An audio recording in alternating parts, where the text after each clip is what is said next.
જય માતાજી મિત્રો, તો હવે અમે પગપાળા જઈએ છીએ અંબાજી. તમે જુઓ આટલા જણા છે અમે, અને બોલો અંબે માની.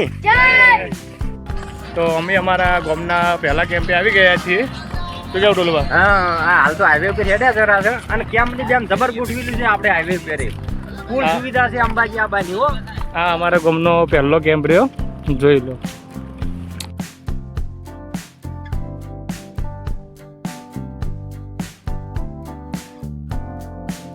ટોલું બા હાજર નહીં.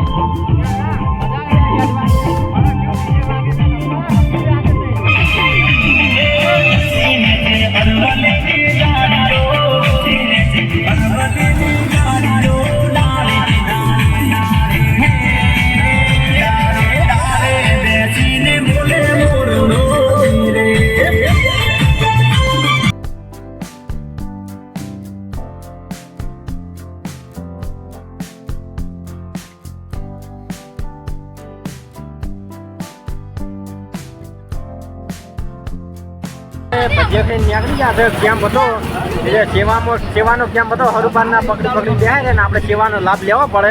અને હવે આ ભાડો આ બધાની લાભ લીધો. હવે તમે જુઓ, આપણે ભીલડીના પુલ ઉપર ચડી ગયા છે. આ જુઓ, આપણે આ ભીલડીનો પુલ છે. પુલ ઉતરતા વડા આવે, લોરવાળા આવે છે. લોરવાળા નથી તો ખાસે જેન જણે ગોમ આવશે. પછી અંબેમાના દર્શન થયા. આપણે વાઘપુરા પહોંચી ગયા છે. અને હવે જો કેમ્પ આવે, નાસ્તો બાસ્તો કરી અને હવે ડાયરેક્ટ નીકળી જવું છે. અત્યારે દાળોક જવું છે, પાલનપુર પાર કરી જવું છે. હો, શું કેવું તમારું બધાનું? હા, નીકળી જાવ. હવે અમે ડીસા પોકી જવા આવ્યા છે. અને તમે જુઓ, રાતના વાગ્યાથી 9. તમે જુઓ, રાતના વાગી ગયા છે 9 અને આ ડીસા પહોંચી જવા આવ્યા છે. હાઈવે ઉપર ચડી ગયા છે. બીજા માણસો આપણા પાછળ આવી ડોલભાઈ ને. હા, બીજા માણસો પાછળ છે ને આપણે હાલ આગળ છે. આપણે થોડા હેડી છે. આપણે હવડે જ છે. કેમ કે આપણા અંગત બે ને છોકરો છે ને એટલે હવડે હેડવું પડે. તો હવે બધા થાકી રહ્યા છે, પુલ ઉપર બેઠા છે. હવે લાજો હેડવાની મજા આવે છે.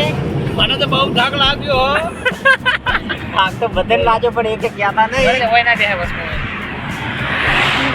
અને અમારે આ ભાઈ એમ કહે છે કે હાઈવે ના વચ્ચે બેહાય છે, ખતરો હોય એટલે એની કેવી સાચી વાત છે. પણ હવે થાક લાગ્યો છે.